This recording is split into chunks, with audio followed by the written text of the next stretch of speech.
Alors bonjour à tous, merci d'être ici avec nous pour ce débat, pour écouter ce débat sur donc l'innovation pour le handicap. Nous avons la chance et le plaisir d'être avec Michael Jérémiaz, qui est quadruple champion de tennis paralympique, qui est le cofondateur de l'association Comme les autres et qui est aussi le parrain d'Itonomie, comme vous le savez. Nous avons également la chance d'avoir Jean-Louis Constança avec nous, qui est le Chief Business Officer de Wondercraft.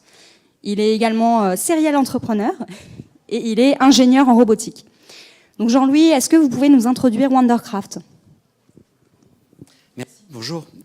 Je ne vais pas vous faire l'introduction business classique. La vraie histoire, c'est qu'il y a 6 ans, mon fils avait 6 ans, il a une pathologie génétique et on lui a offert son premier fauteuil roulant et il m'a dit, papa, tu es ingénieur en robotique, pourquoi est-ce que les robots viennent pas m'aider ?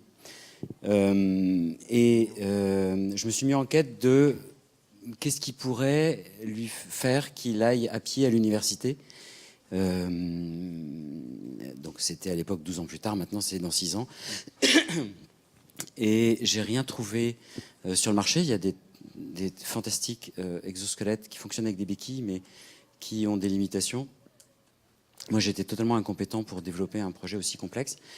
Et je suis tombé sur 3 jeunes polytechniciens qui, eux, avaient un concept qui devait marcher, enfin, en lequel j'ai cru. Donc, ils ont monté la boîte. J'étais à ce moment-là conseiller, puis je suis rentré dans l'entreprise il y a 2 ans pour m'occuper de tout le reste, en fait, c'est-à-dire de ce qui n'est pas très important aujourd'hui, mais qui le devient de plus en plus, les essais cliniques, ça c'est important, les ventes, les finances aussi. Voilà, donc le fondateur, l'un des autres fondateurs avait aussi, toute sa famille est atteinte d'une pathologie très proche de celle de mon fils. Assez souvent en technologie, c'est la rencontre entre une compétence technique et une histoire personnelle qui fait et qui lance les entreprises. Et donc, nous avons créé Wondercraft. C'est aujourd'hui une équipe de 30 personnes, dont 28 ingénieurs multidiplômés, beaucoup de docteurs, beaucoup de médaillés internationaux, à la pointe d'une compétence assez spécifique en robotique, qui est la robotique de marche, parce que recréer la marche, c'est quelque chose de très complexe, vraiment très complexe. Donc, ils ont fait beaucoup de maths, on a fait des prototypes. On a levé des fonds. Ici, c'est un très bon pays pour ces deux choses, pour faire des maths et pour lever des fonds. On est un pays en maths d'un niveau... on est en avance sur tous les pays. On lève maintenant des fonds. On a réussi à développer cette entreprise jusqu'à un point où aujourd'hui, on a conduit des essais cliniques et on va pouvoir non pas emmener Oscar, mon fils, à l'université pour le moment, mais... d'ici 1 an, commercialiser des exosquelettes pour les centres de soins. C'est trop long ou je peux en dire encore 2 minutes pour dire ce qu'on fait ? Oui, c'est bon. Et voilà, donc ce que vont en faire les médecins, c'est 2 choses. Ils vont permettre aux gens de se lever et de marcher dans un contexte assez sûr, fiabilisé, c'est-à-dire ils sont dans un centre médical, le sol est plat, il ne peut pas se passer grand-chose. De dangereux. Incidemment, l'exo ressemble exactement à ce que vous avez derrière vous. Et Mathieu est un des fondateurs qui est dans l'exo, là. Et 2, traiter de façon plus efficace les pathologies qui surviennent quand on est en fauteuil, qui sont cardiovasculaires, les états cutanés, la digestion, et j'en passe. Voilà. Donc, l'objet est à la fois de redonner à marche et de permettre des thérapeutiques. Et à plus long terme, effectivement, on travaille sur le développement de l'exo qui va permettre à Oscar et à beaucoup d'autres d'aller à l'université. Alors Michael, quelles ont été vos premières réactions en voyant cet exosquelette et aujourd'hui, est-ce que vous l'utiliseriez ? Moi j'ai vu ça dans Avatar ou dans des films comme ça.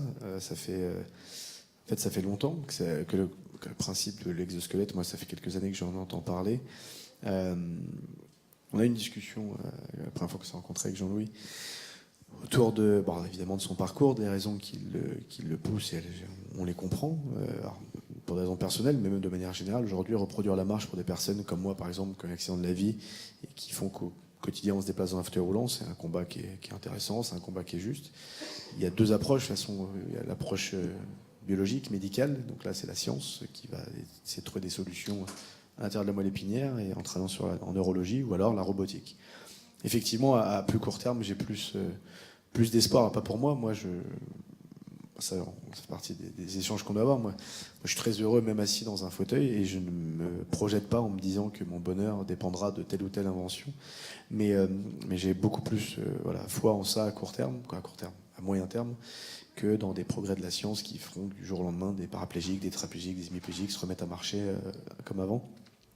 Moi, je vois ça d'un œil plutôt positif.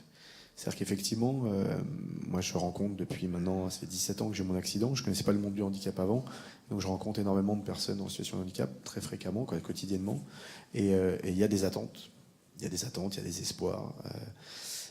Et en même temps, moi je ne suis pas passé par ce biais-là, c'est-à-dire que j'ai cofondé il y a bientôt 7 ans une association qui justement accompagne, une association comme les autres, qui accompagne des personnes handicapées, victimes d'accidents de la vie, dans leur parcours de reconstruction. Et en fait, ce que moi j'essaie de leur faire comprendre, donc à toutes les personnes qui, comme moi, ont eu un accident de la vie, c'est qu'on peut être heureux, même en étant assis dans un fauteuil roulant, on peut avoir une vie sociale épanouie, même en étant dans un fauteuil roulant. Et l'idée, c'est pas de se dire qu'il faut absolument refuser l'innovation technologique, et en l'occurrence l'exosquelette, mais il ne faut pas considérer que le bonheur passera par ça. C'est-à-dire qu'en fait, on peut et on doit être heureux dans l'état dans lequel on est. Et si ça peut faciliter un certain nombre de déplacements, si ça peut rendre votre quotidien plus simple, plus fonctionnel, si ça peut vous permettre d'aller à l'université debout, d'aller sortir et d'aller faire votre... Alors ça fait très vieux con, mais danse au bal de promo avec votre copine debout.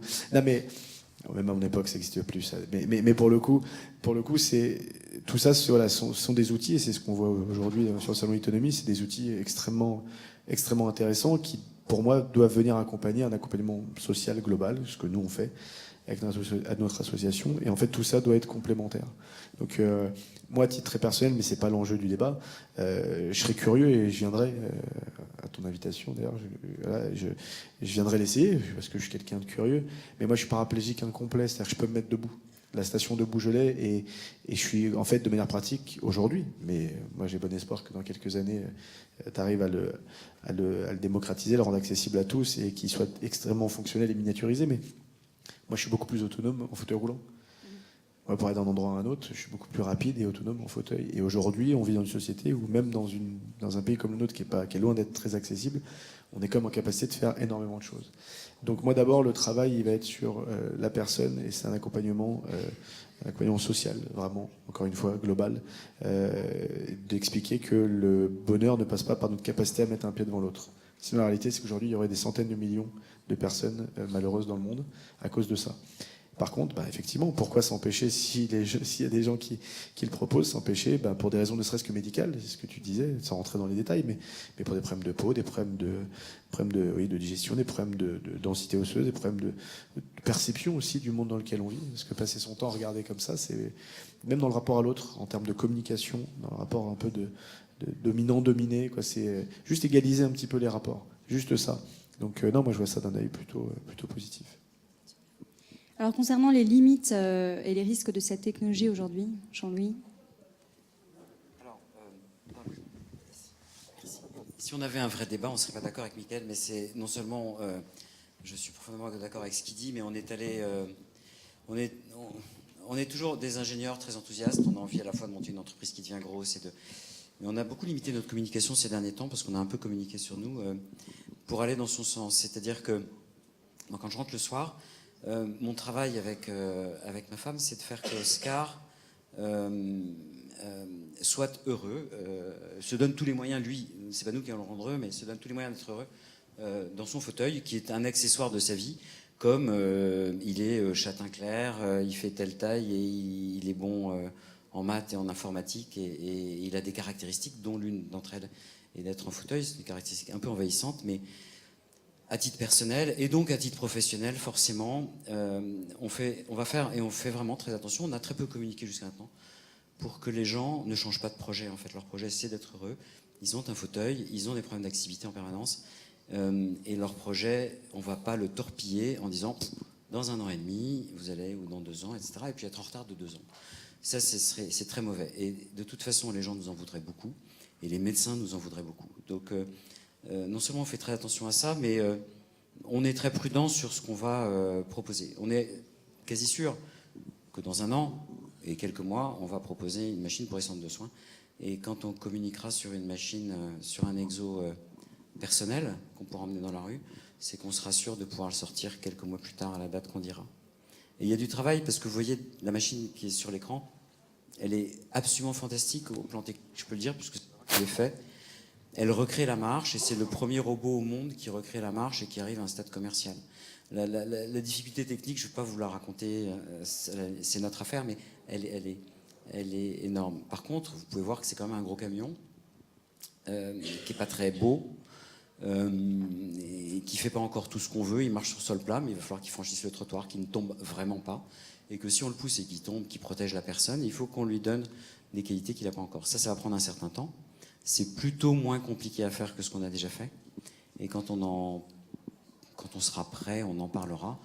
Parce que commercialement, c'est jamais bon de faire des fausses promesses, mais là, on est vraiment sur un terrain. Moi, je reçois littéralement maintenant des dizaines de mails par jour de gens pour qui c'est crucial, non pas d'avoir un exo ou pas, mais de continuer à avoir un projet de vie positif, quoi qu'il arrive. Et surtout pas qu'on soit un sauveur, on va être une assistance, une aide, un truc en plus qui peut aider. Donc voilà, il n'y a pas vraiment de débat entre Michael et nous, et il y a 15 jours, on s'est vu, il nous a fait une petite piqûre de rappel là-dessus, qui a été très bonne. Mais je n'ai pas répondu à votre question. Si, plus ou moins, je pense. Les limites sont aujourd'hui sur les capacités techniques.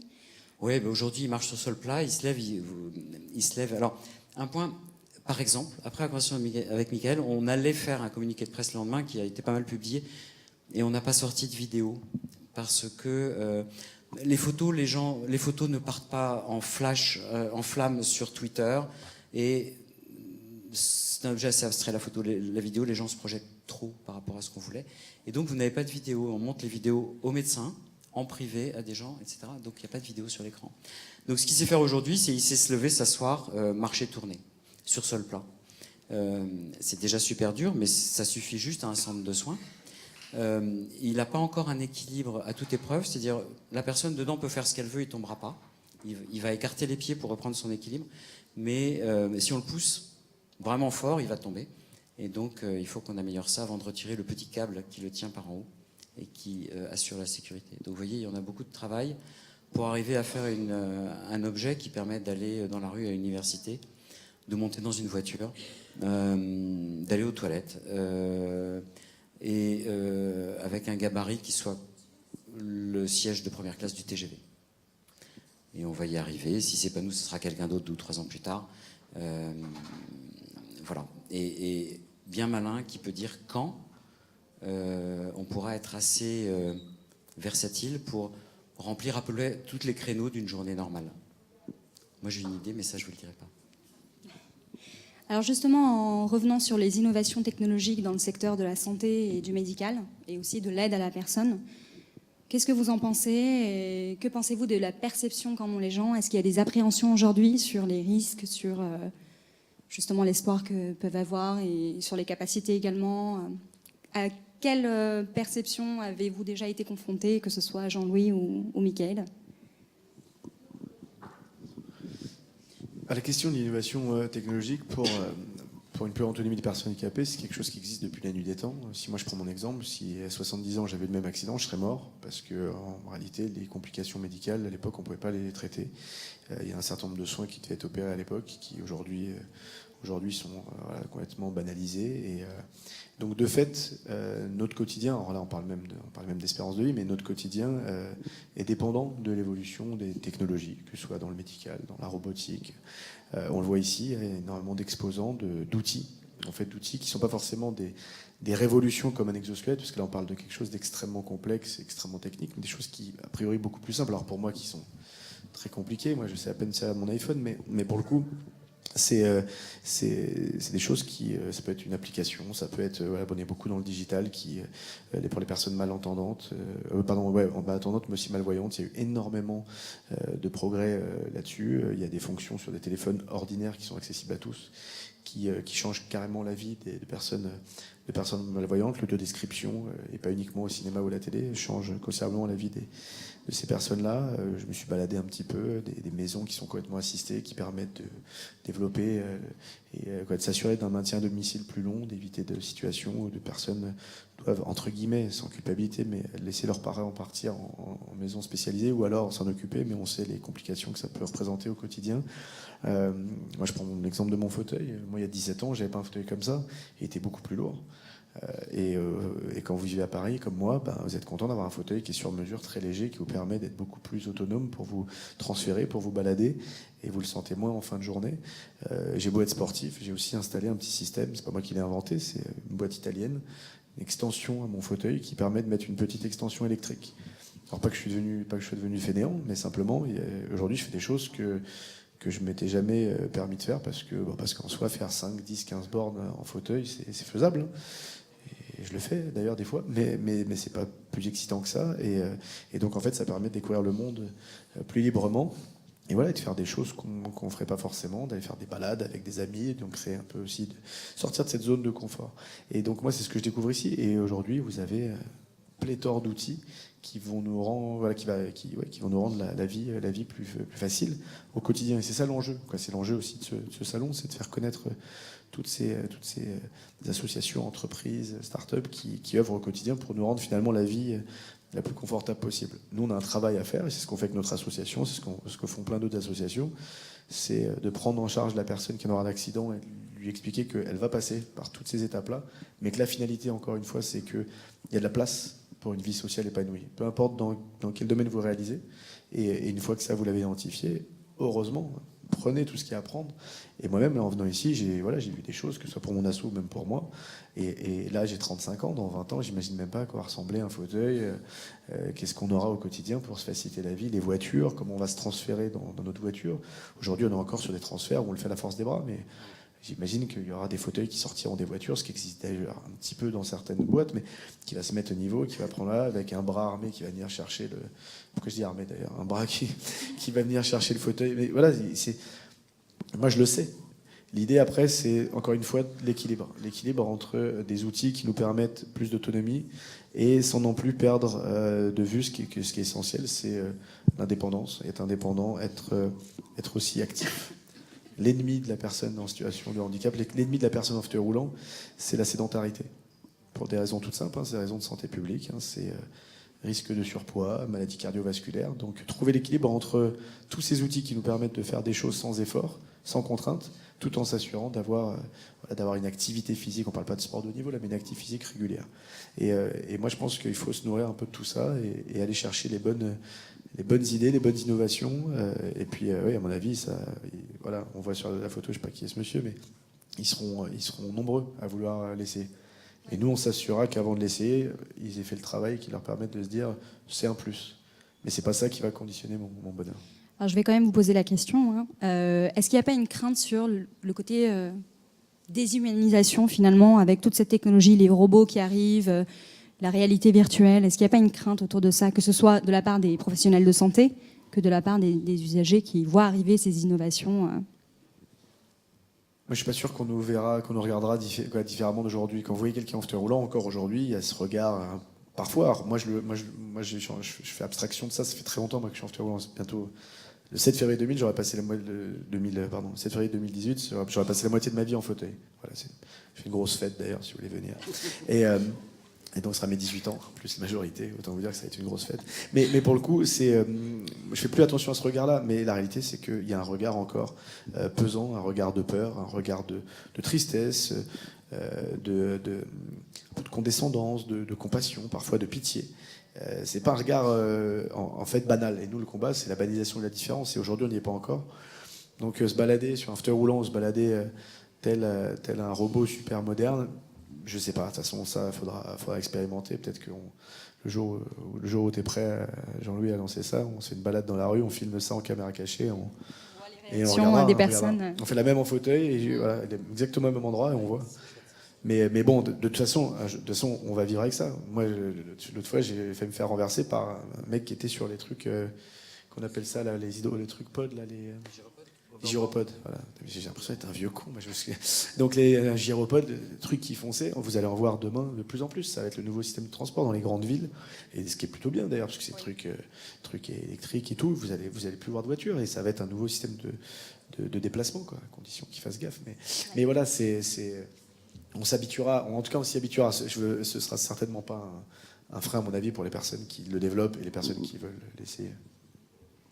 Je pense que les dispositifs techniques, comme l'exosquelette, est un des plus compliqués qu'on peut s'imaginer, mais ne sont ni des augmentations, on n'est pas dans le domaine du transhumanisme en fait. Et notre robot, il n'a même pas besoin d'être intelligent parce qu'il a quelqu'un d'intelligent à bord. Il a besoin d'avoir des bons réflexes en fait. On fait un cheval, on ne fait pas un humain. Et moi, j'ai fait beaucoup de télécom. Quand en 93 ou 94, on se planquait dans la rue pour téléphoner parce que les gens se moquaient de vous. Ils disaient, ah, c'est ridicule, et puis tu fais ton business. On se cachait, on se mettait à l'abri d'une porte cochère, et puis on se mettait comme ça. Maintenant, tout le monde est comme ça. En fait, on marche comme ça. Maintenant, on se moque de la personne qui n'a pas de... On ne s'est pas profondément déshumanisé, c'est de la technique encore. La bascule, elle se fait dans l'autre domaine que tu as évoqué tout à l'heure, qui est celui de la biologie, que ce soit neurologique ou génétique. Et là, évidemment, ça va aller